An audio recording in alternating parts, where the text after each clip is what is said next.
Alors, je vais répondre à Chantal qui dit Salem, peut-on lire la Torah et lire le Coran et pratiquer les deux? Alors, bien sûr que oui, puisque Dieu nous dit que le Coran n'est venu que confirmer les livres antérieurs et qu'il fit descendre la Torah et l'Évangile. En fait, le Coran, il n'annule pas la Torah. Hein. Il n'annule pas la Torah. C'est juste que des fois, il y a 2-3 allègements sur 2-3 choses, mais sinon, la loi reste toujours la loi. C'est toujours pareil. Après, il y en a qui vont penser différemment de moi, mais je peux te partager de nombreux versets. En fait, à chaque fois que tu vas lire le Coran, il va te renvoyer à la Torah, notamment. Parce que Dieu dit dans le Coran, et à Moïse, nous avons donné le livre complet. Donc dans le Coran, il y a des rappels de certains faits, ou des explications, des discernements, toutes sortes de choses, de la sagesse, etc. Mais pour avoir l'histoire complète, c'est bien la Torah. Et la Torah, c'est le livre de la loi. Donc non seulement tu peux, mais j'ai envie de dire, après tu fais comme tu veux, mais tu dois lire la Torah et le Coran et pratiquer les deux, parce que c'est tout pareil. Alors après, il y a des points sur lesquels c'est que pour les Israélites. Par exemple, quand à l'époque les Israélites ils ont transgressé durant Shabbat, ils ont eu des interdits alimentaires spécifiques en punition. Ça, si tu lis, par exemple, si tu crois au Coran, et admettons que tu sois israélite, toi, ça ne s'applique pas pour toi. C'est uniquement pour les Israélites qui croient qu'en la Torah.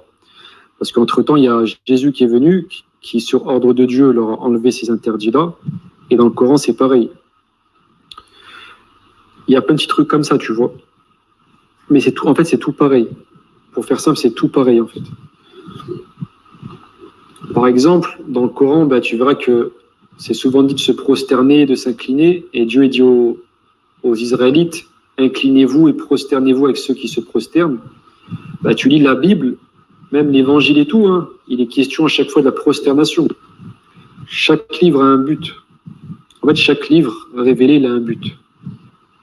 La Torah, c'est la loi. Les écrits des prophètes, c'est les enseignements des prophètes. L'Évangile, c'est la bonne nouvelle du royaume de Dieu. Et le Coran, c'est un livre de rappel qui signifie la récitation, la lecture, qui sert à discerner. C'est un livre de discernement. Voilà, pour faire simple, en gros, si j'ai pu t'expliquer brièvement, c'était ça. Et je vais te partager juste un court verset qui confirme ce que je te dis. Sourate 3, la sourate El-Imran, en français, la famille d'Amran, qui est une famille bénie, où c'est indiqué très clairement. Je vais te dire en français. Dieu, pas de divinité à part lui, le vivant, celui qui subsiste par lui-même. Il a fait descendre sur toi le livre avec la vérité, confirmant les livres descendus avant lui.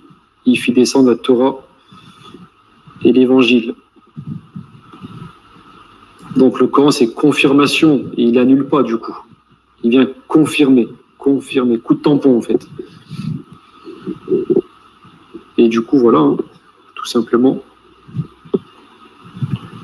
Puis c'est même bien, par exemple, quelqu'un qui croit qu'au Coran, ou quelqu'un qui croirait pas en Dieu, du jour au lendemain, la personne devient musulmane, elle a lu que le Coran, c'est très bien, louange à Dieu.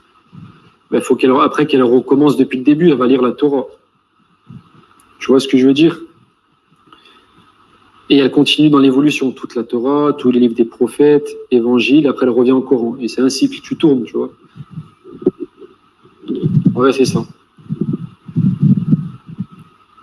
Après, c'est une épreuve. Parce que, voilà, des fois, il y a des versets difficiles, etc. Et je te partage la suite du verset. Donc, attends. Tu vois, c'est très clair. Donc, Dieu a fait descendre sur toi le livre avec la vérité, ça parle du Coran, confirmant les livres descendus avant lui. Il fit descendre la Torah et l'Évangile en tant que guide pour les gens.